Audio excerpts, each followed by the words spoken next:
Just got done with a Dan Hurley media availability. Liam McNeeley is a game time decision. Ahmad Noel out. Hassan Diarra limited. Let's talk about all of it, including the question I asked Dan in preview Marquette. You're locked on.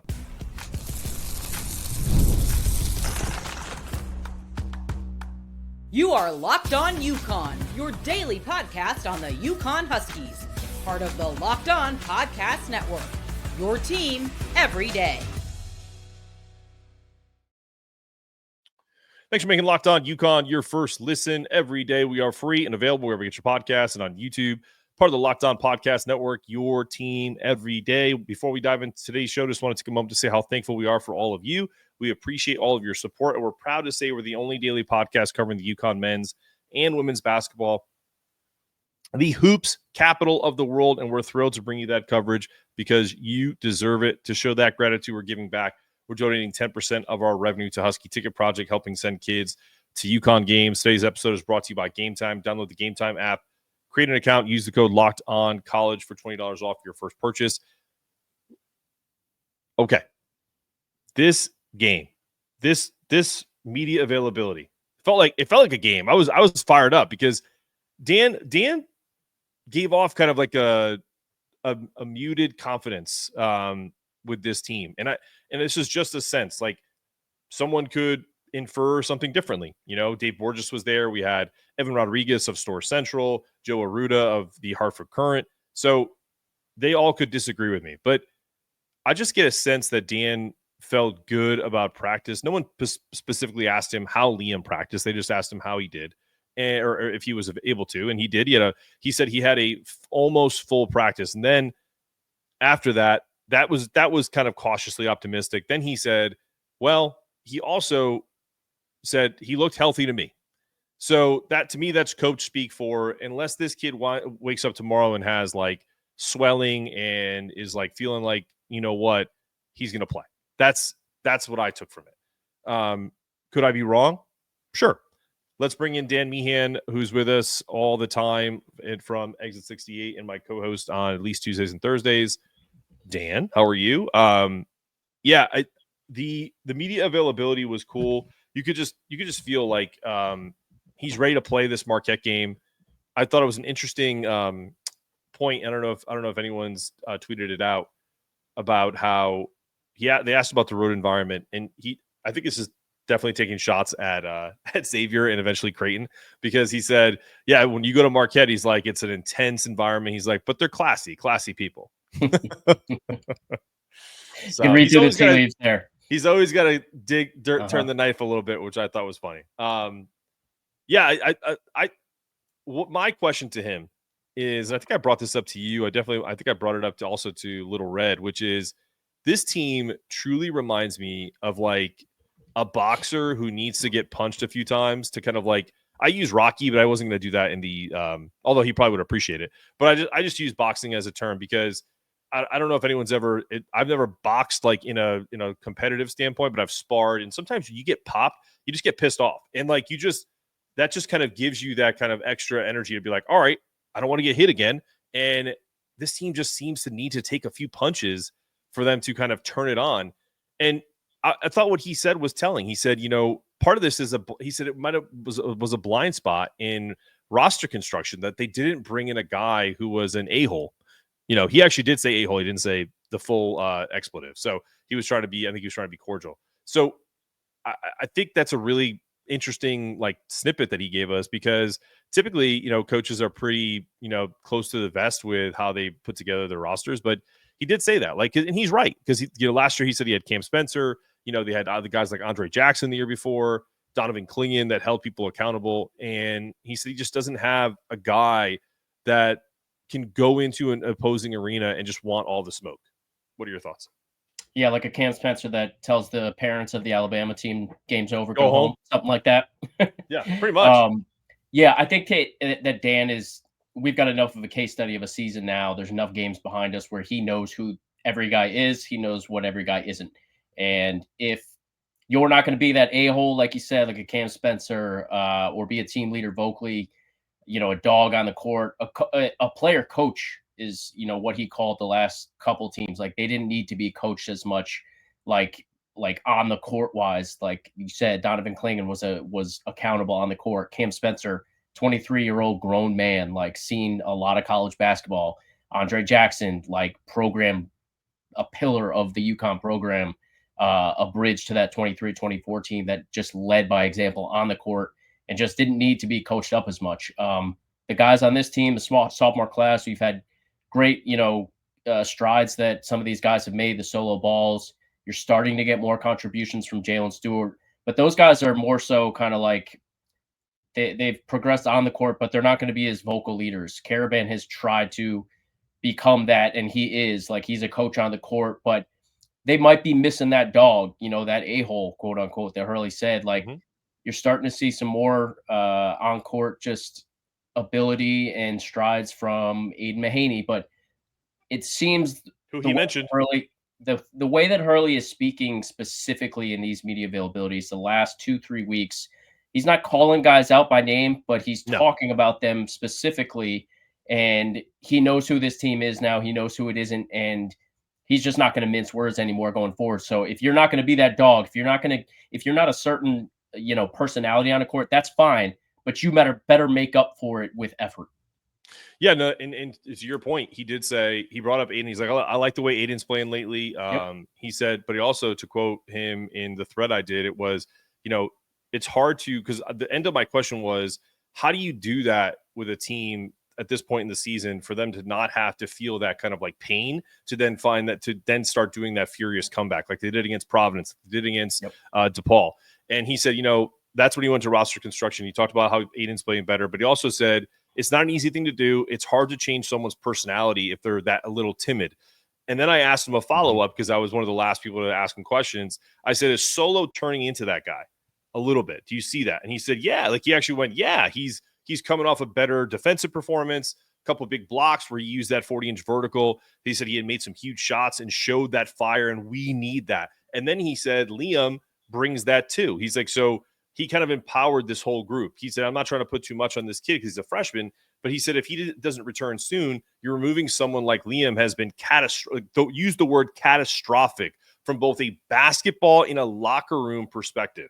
Because, and I so agree with him on that, because Liam was starting to turn into we talked about this. He found his Cam Spencer in Liam. And when he lost that, they lost this kind of identity that UConn basketball has had for the entire time that Dan Hurley's been a coach. Forget about the championship years. You can go back to Tyrese Martin and others, the Wrench, like guys who kind of embody what Dan Hurley's about. So that to me was the most telling part of that media availability. And they've had such good luck the last few years with injuries. Like nobody got hurt. Donovan Clingan, slowed down in the beginning of last year, and Steph, to start the season. But once they got fully healthy, that team just hit their stride and they never looked back. The year prior, you had guys that were hurt. Clingan was kind of, even his freshman season was not hampered, but he was always on a pitch count, like for the entirety of his UConn career. And they've just been super lucky in that regard. This year, arguably their best player in Liam McNeeley. If he wasn't the beginning of the season, he certainly started to figure things out. And since even in Maui, like when he had that outburst during the timeout in one of those overtime games where he just really is like, okay, this kid has announced himself in college basketball. Vocal leader. You saw him on the sideline during the DePaul game at the XL Center the other night, like flipping out. He saw one of the plays that DePaul was about to run before it happened. One of UConn's guys gets screened under the hoop and opens up to Paul for a corner three, and he just loses it on the sideline in street clothes.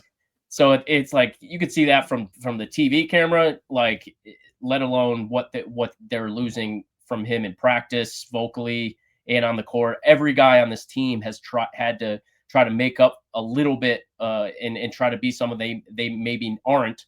But if you get him back, he's a game time decision from tomorrow is what we're hearing. I personally don't think he's going to play. I think they're going to give it. Okay. We're going to give it. If he does play, great. It lets every single guy on this team to kind of revert back into who they are personnel wise, and the team will be better for it. All right, we're going to take a quick break, and then we're going to have Andrei Greska come on. He is one of the co-hosts of Paint Touches, which is a Marquette podcast that we want to get some insight in. I hope I said your name right, buddy. I'm just going to do a quick ad, and then we'll get you back in here coming up after the break. Attending an NFL playoff game has got to be an experience like no other. The energy, the excitement, the connection with other fans are unmatched. I remember the thrill of seeing my favorite team clinch a playoff win live. It's a memory I'll never forget. This year, Game Time makes it even easier to create those unforgettable moments with their new feature, Game Time Picks. It filters out the fluff and shows you only the best deals on great seats so you can focus on what matters, being there. I use Game Time Picks to grab tickets for an upcoming playoff game, and it couldn't have been any easier. I found a super deal that gave me an incredible value for amazing seats, and I could even preview the view from my spot before buying. The all-in pricing is a game changer. No surprise fees at checkout. Plus, knowing my tickets are backed by the guaranteed Game Time guarantee gave me complete peace of mind. You have on-ticket delivery, lowest price guarantee. You even had event cancellation and job loss protection. Absolute no-brainer. So take the guesswork out of buying tickets with Game Time. Download the Game Time app, create an account, and use the code LOCKEDONCollege for $20 off your first purchase. Terms may apply. Again, create an account and redeem the code LOCKEDONCollege for $20 off. Download the Game Time today. Last-minute tickets, lowest price, guaranteed.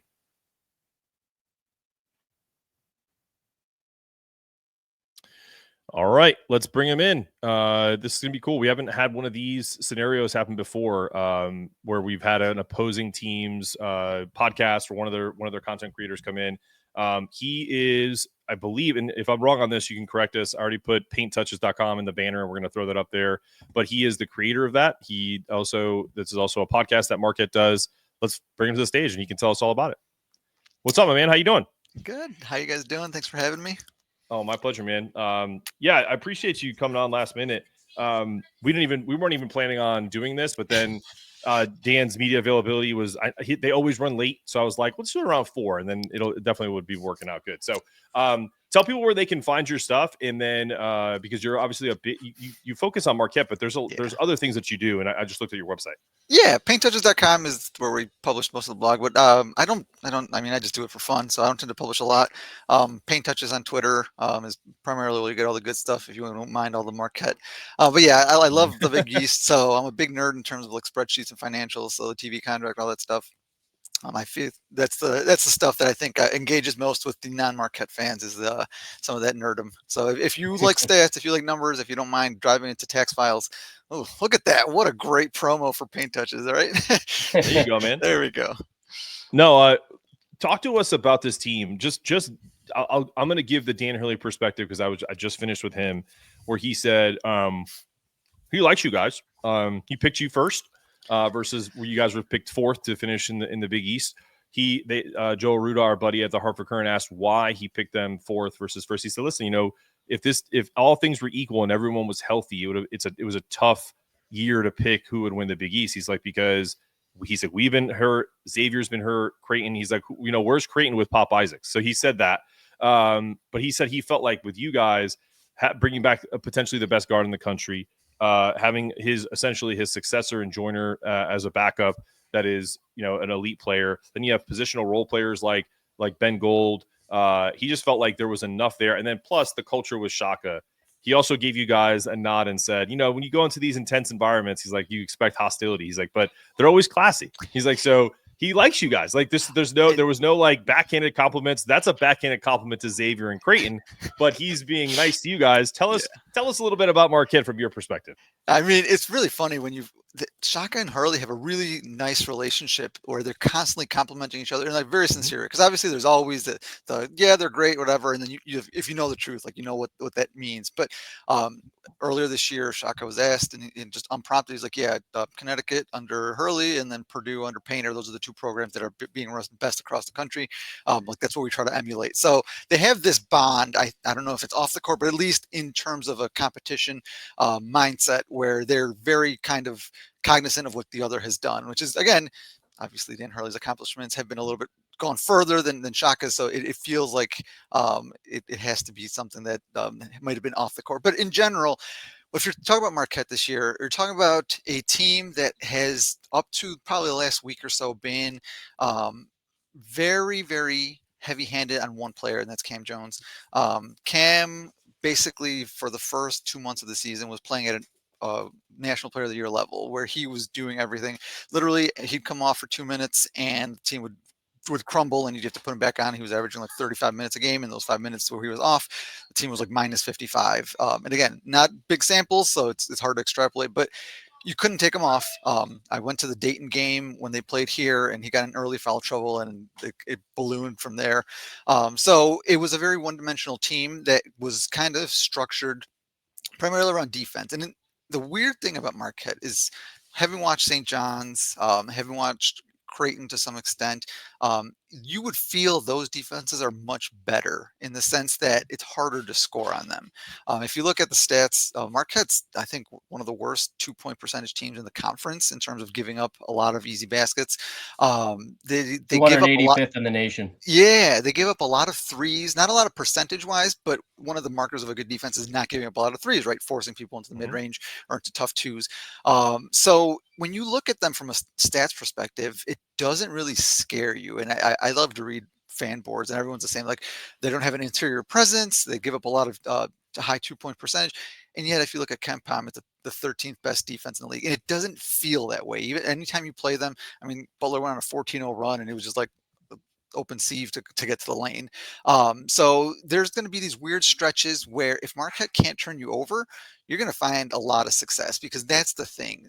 Marquette is probably the best high major in terms of turning people over and doing so in a way that converts into very easy offense. So you have Chase Ross and Stevie Mitchell. Those are two kind of bulldogs on the front line and the wing in the backcourt and in the wing that create a lot of turnovers. And again, not just forcing people into bad passes, which that happens, but their traps are purposefully trying for steals. And those steals go straight into the transition element and turn into a lot of buckets. So that's Marquette for you. On offense, no one really is going to scare you outside of Cam Jones, and he should scare you, with a caveat, and I'll say in a second. But on defense, any team that can't really hold on to the ball is in trouble, because they will be gambling, they will be doubling, they will be hard hedging, trapping. And then, yes, you're going to get open lanes when you beat that double, when you kind of dribble around the hedge. And then there's going to be a 4-on-3, there's going to be a 3-on-2. And that has led to a lot of easy baskets. But I think Marquette as a whole is fine, kind of trading a little bit of a higher 2-point percentage than you would normally expect out of a high defense for some of those turnover opportunities, which are the bread and butter of what Shaka has done now. Dan, do you have some questions? Yeah, I was just going to say, I thought that this is an interesting matchup to me because, like you said, Andrei, you've got a team in Marquette who's only at about 45% from the field. Like, statistically, they don't wow you on paper. Oh. They know who their guys are. They've had all 5 of their starting guys have started each of the 21 games for you. But like Cam Jones shooting near 50% from the field, but only 32% from 3. You've got David Joplin, the second leading scorer, who's at 41% from the field, like not great in the college game, less than 30% from 3. So there are some opportunities for UConn. Like you said, like if UConn's turning UConn over, who is one of the teams that averages the least amount of turnovers in the country, like something's got to give there, right? Like and we've seen even a team like DePaul that brought Marquette down to the wire, a 2-point loss for DePaul, but close. So like if UConn looks at it that way and plays a similar type of game, they might go into some of the scouting stuff. I don't know whether Luke Murray or Kamani had the scout on this game for Marquette, but they probably watched a lot of film from that game. Maybe some of the other games where Marquette was played close, but this team is not bulletproof. If you look at some of these things on paper, there's some holes here that UConn can kind of turn to try to make this a game in a hostile away setting. Yeah, no, definitely. From a rebounding perspective, it's going to be interesting to see how much Terrace Reed plays, because Marquette doesn't have a big, bulky front line. They are susceptible to giving up second, third, fourth possessions. I know in the past, Klingon or some bigger players, they would just feast. Obviously, even if you threw up a shot, you'd get the rebound. I mean, that's one of the weird elements that Ben Gold, so he's the primary center for Marquette. He's a stretch 5 in the sense that he does not he does not look like a big. Like he would be playing the 3 most likely on any team with real size, even though he's 6'11". But he's done really well defending some of the bigger post-up 5s. Tremendous job on Kalkbrenner. I think he held him for like 3 for 14 shooting, but has struggled against smaller defenders. So Butler really made hay. I think they ended up putting him Brooks or Telford for most of the game. And so on defense, he just didn't know where to be. And so a lot of the first half issues for Marquette against Butler in this most recent game stemmed from the fact that Ben Gold is better suited to guard a 5, despite his limitations and despite the fact that he's not necessarily big himself. So it's going to be interesting for me, I think, to see how much we see from Terrace Reed. Because I mean, if you just looked at it on paper, you'd be like, this is going to be his game. He's going to have a post-up element. He's going to have the rebounds there, and he really doesn't have to defend on the inside against Ben Gold, because Ben Gold's going to camp out on the 3-point line for the most of the game. So. Again, something else that I thought was interesting is that, and this is something that our good buddy, college basketball analyst Ryan Hammer, who we had on the show, highlighted, and he does a cool graphic on, is adjusted tempo, where national championship teams have been. And it's not a metric that you need to look too far into. Like if you're in this range, you can't win the national championship. It's not one of those type of stats, but UConn plays slow. They're like 336th in adjusted tempo on KenPom. Marquette is 144th. Like typically, if you're right in the middle, that's kind of where you want to be historically as national championships are concerned. But Marquette plays like middle of the pack fast. They're smaller. UConn plays a slower half court type offense. Something's got to give there. That might be to Marquette's advantage. It could be to UConn's. Like you said, they might go big, try to run some of these lobs against like with Terrace Reed and Samson Johnson. Like this is an interesting matchup to me, because on paper, these teams are different. Yeah, that's one of the best parts about digging into tempo metrics, is that Marquette has had a reputation of playing fast. Previous years, obviously, with Tyler Kolek driving the bus. It really, you could see it. I mean, you could see him pushing, you could see him probing. This year does not feel as fast in the tempo, and obviously, like you just mentioned, middle of the pack, not necessarily super fast. But if you go into KenPom, ever break it down by the possession length rather than overall tempo, Marquette's in the top 30 for offensive possessions and 8th worst. Not worth, 8th slowest, sorry, for defensive. And UConn's probably dead last. Yeah, I've probably seen more shot clock violations on offense from the UConn team than I have in 2 decades since I was a fan. And having talked, so Nevada Smith is the offensive coordinator. He's one of the assistant coaches, but he's just a guru in terms of pushing the envelope on the offensive side. And the first time I talked to him a couple of years ago, he's like, I asked him, what do you look for after a game from a defensive standpoint? He's like, well, there's not really good like all-in-one metrics from an individual standpoint. So from a team perspective, what we want to do is we want to force the shot as late as possible, because that's when you get some of these off balance, just prayers. So what they're trying to do, again, with their 3/4 court, you might see probably for about 15, 20%, not necessarily slow down the pace, but just make them take their time. So that's a lot of what Marquette does, is basically, and you'll see a matchup zone too, where they'll start in a zone, and then with about 12 seconds left on the clock, they'll switch into man. And they do it a lot, and it doesn't really make a ton of sense at times, but again, it's just to throw off the timing a little bit. And so when you face a team like UConn that doesn't necessarily mind and is looking to bleed into the shot clock, it's always interesting to me, because it might not have the impact that it would against a team that's looking to attack right off the bat and gets. I would say that the last few years, UConn would have been more comfortable playing against a defensive kind of ideology like that. This year is different. They have a smaller personnel. They've had some issues inbounding the ball coming out of timeouts. Like, I've seen more timeouts and near 5-second out of bounds calls from the ref than I have in years. The other thing too, Dan, is like, I don't mean to cut you off, but like I think Dan Hurley has pointed this out too, is that it's not even an officials are a bad thing. It's just they're being called differently because they're not as aggressive, right? So they're not getting as much movement to the basket. So when you're trying to have this intricate offense that has all these cuts and all these sets, when you don't have the threat down low like Donovan, or you don't have the alpha that you can just get the ball to like Steph or Cam or Tristan, it's harder to just kind of throw it into Aiden or throw it into Haas, who are shorter, more slight, and they're being played like this. Like, guys are right on them. There's not as much separation. And if that will change if you get Liam McNeeley back. So that's what I wanted to get to with Andrei here is how much do you think the game plan? I already know because I haven't spoken to Shaka in my life of covering basketball, but I know coaches, and whether it's Dan, whether it's guys in the Big 12, SEC, whatever, he's preparing for Liam McNeeley to be playing. Yep. And if he doesn't play, then the guys can kind of almost breathe a little bit of a sigh of relief because Hassan Diarra is banged up. You're going to have to see a whole hell of a lot of Aiden Mahaney. How will that change, plus or minus, with Aiden or without him, in your opinion, Marquette's defensive philosophy?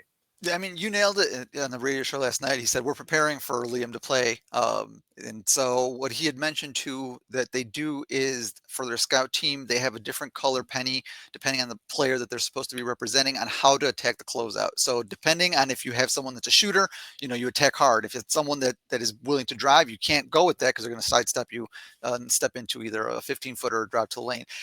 So with Liam, he's multifaceted, right? He's going to shoot, but if you attack too hard, he can get past you.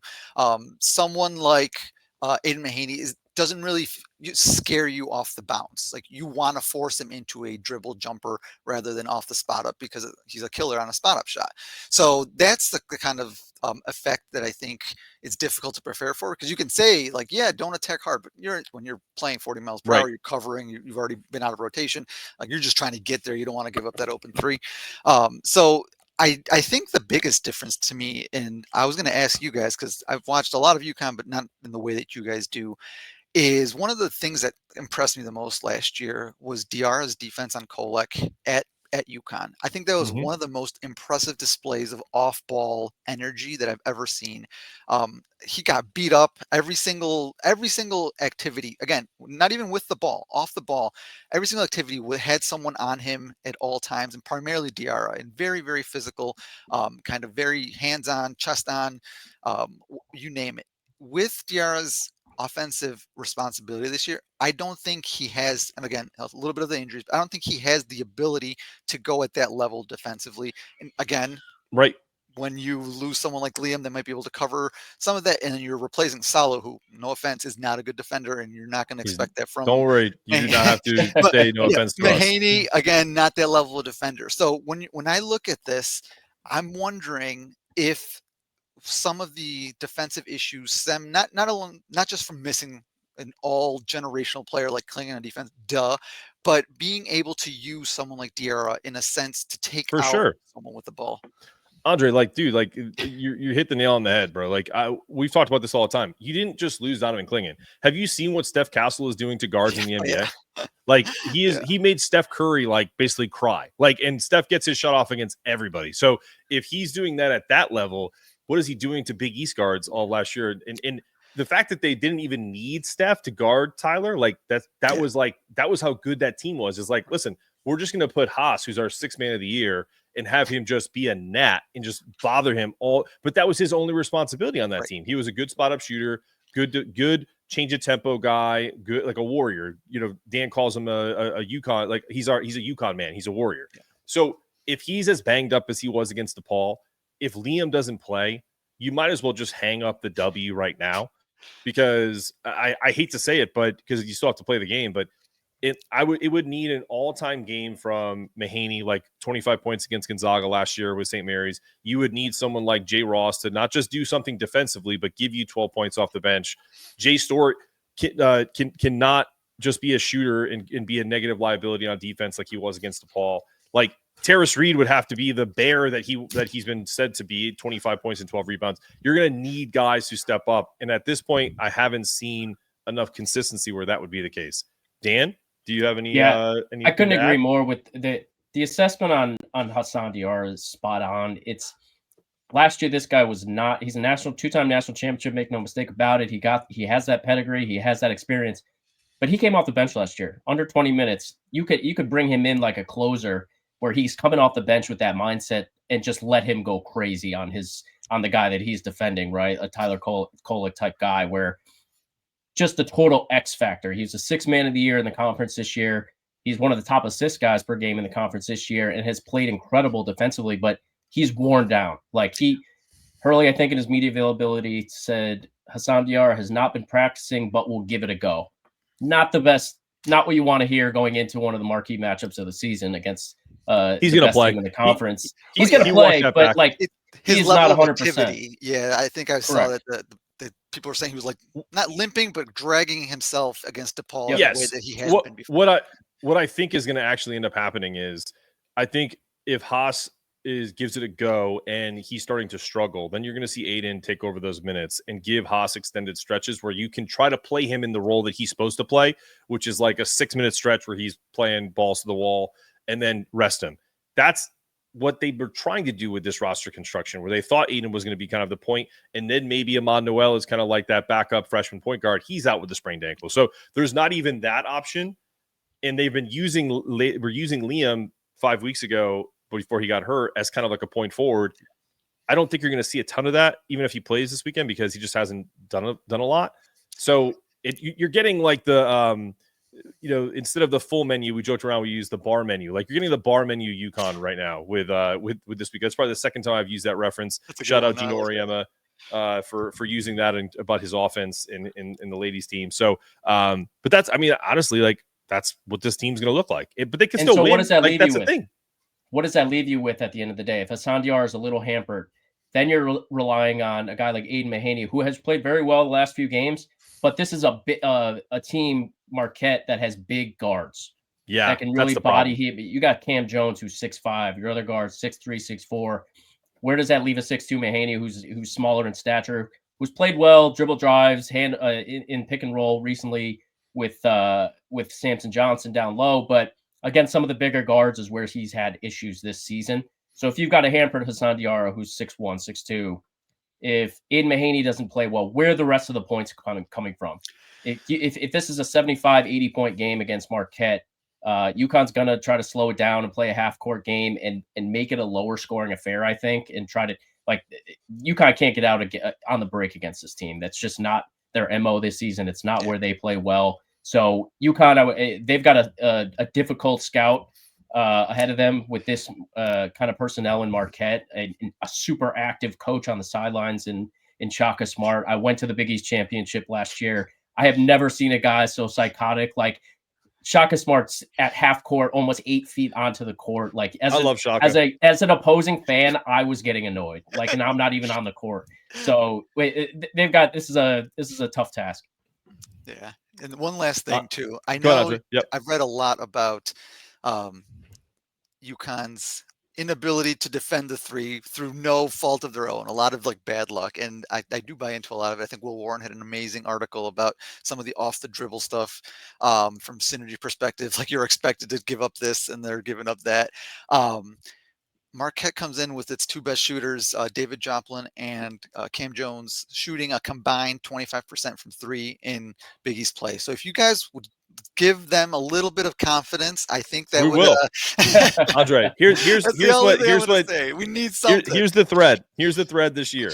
Whenever a team shoots poorly from three, they find their range against us, and they typically do so in not even in like an offensive set. A lot of it is playmaking, which you guys play plenty of. So even if it doesn't come in the flow of your offense, you're probably going to have your best 3-point shooting game of the year.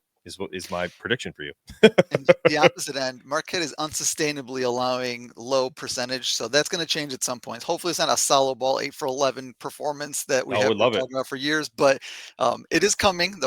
Again, regression for Marquette, aggression for UConn, depending on how you want to look at it. That's coming. We're just going to hopefully await a few more days. Awesome, man. Well, listen, thanks for jumping on. We're going to stay on for like 5 more minutes to close out the show, but feel you can jump on or you can jump off. It's up to you. But I know that this was last minute for you, so appreciate you. I'm going to take a quick break and then shout out a new sports bar in Manchester, and we're going to talk about that coming up after the break. Thanks. Bye. Nope, just kidding. That's not it. Bye. Oh, he's gone, and our breakaway's gone here. We're live, and you know what? Who cares? like Bill O'Reilly. F it. We're gonna do it live. I'm gonna see if I can get that back. Yeah, but there's no whatever. We'll figure that out another time. I'm gonna shout out Joey Bailbon's brother Ryan's bar, and I'm gonna put a banner up. if you are in Manchester, Ryan Sports Bar and Grill, or just in Connecticut, 485 Hartford Road, Manchester, Connecticut, 0640.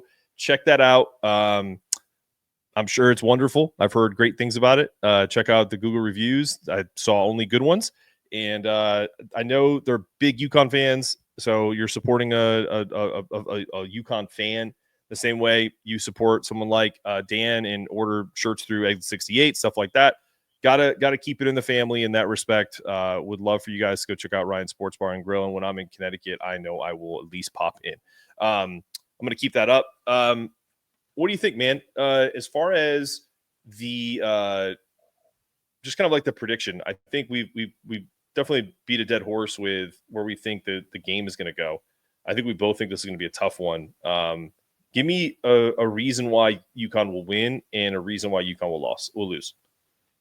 So, like we kind of just previewed with Andrei, I think that something has to give here with this personnel on paper. Like Marquette plays a little faster. They don't shoot the three ball well, which bodes well for UConn, a team that has not defended the three ball well. So something's got to give in that regard. This UConn team reminds me one of the early 2010s teams that just every time out, you think they're going to kill a team, and they just time and time again play down to their competition. This team needs just like a good team to get up for and just like wake themselves up mentally. If Liam plays great, if he doesn't, I still think this game is close. I think UConn's going to surprise us in this one.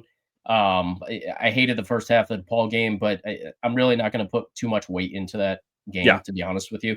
Convenient for me as a UConn fan to not put too much weight into playing down to the worst team in the Big East. But I just think this team needs a wake up call every night when they come onto the floor. You're away. What I said. You don't have to worry about, UConn's fans not getting up for a game in this one. Like, the opposing crowd is going to do that for you mentally. You're playing against a guy in Shaka Smart that's always going to have his team ready, active on the sidelines. Like, that as a player on the court triggers you when you look across the court and seeing a guy like similar to Dan Hurley who's super active and playing defense over there. Yeah, I think that stuff just like subconsciously locks you in. Like, you don't have to wake up in the morning and get yourself going. So I think this is going to be a close one. I just wanted to go over kind of like resume stuff. UConn, our buddy Evan Mia just introduced a really cool new stat. It kind of rivals the NCAA net rankings. It's called resume quality, and it just kind of makes understanding wins and losses just a little bit easier. He puts a weight into every team's wins and losses, and it kind of just adds it together to come up with a resume ranking for every team. He's got UConn currently 41st overall in that regard. He labels every team and gives them kind of a range of where they might be seeding wise based on their current resume. So he's got UConn 41st and quote unquote just in the field. He doesn't even give them a projection on where they might be ranked 8, 9, 10. So UConn, they're not quite a bubble team yet, but if they win this game, they can probably kind of consider themselves in the tournament. Seeding still has to shake out, but if they lose this one, if they drop one to St. John's, lose at Marquette, they're a bubble team or worse. And something that Marquette's, they're 18-3. They're currently in first place in the Big East. This team puts up 80 points a game. They defend well. They're a top 60 team in the nation in points per game. Net ranking right now, they're 15th, but Evan Mia has them currently ranked 4th in their resume rank. They might be better than we think, but something's got to give. So we'll see. Yeah, no, before we go, I will say I love Evan Miyakawa. I hope he does come back on the show and talk to us about that. Send him a message. We'll see what time we can figure that out. My thing is, because I sent this to you in a screenshot, the one thing that I don't love about metrics, we can all talk about tempo metrics and everything that comes with it. Sometimes, like when we do like lineup specific stuff, I just don't think that people are thinking that some of Evan's top lineups are like the top teams in the country. So some of them are the Auburns, the Dukes, some of those guys.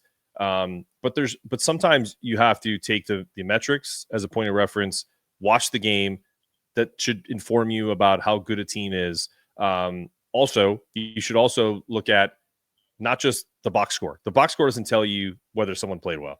Alex Kierman was plus 11 in the plus minus, had 8 assists and 6 rebounds, had a poor shooting night. that if you want to focus on his poor shooting night and missing floaters, cool. That's you being negative. I want to focus on the fact that he kept them in the game by getting a ton of rebounds, by getting 8 assists in the game, and was plus 11. Same with Jay Ross. No points, 3 rebounds, like 2 assists, plus 12. His defense was big in that game. So this team is turning a corner in terms of the contributions that people make. Ada Mahaney was like plus 8 in the plus minus with 10 points, and then also had like 4 assists. So I think if we can get contributions and you wake up tomorrow morning and you hear Liam McNeeley is playing, this team is going to be fired up to welcome back their brother in arms and someone that is the guy who can walk into Pfizer Forum and say, give me all the smoke.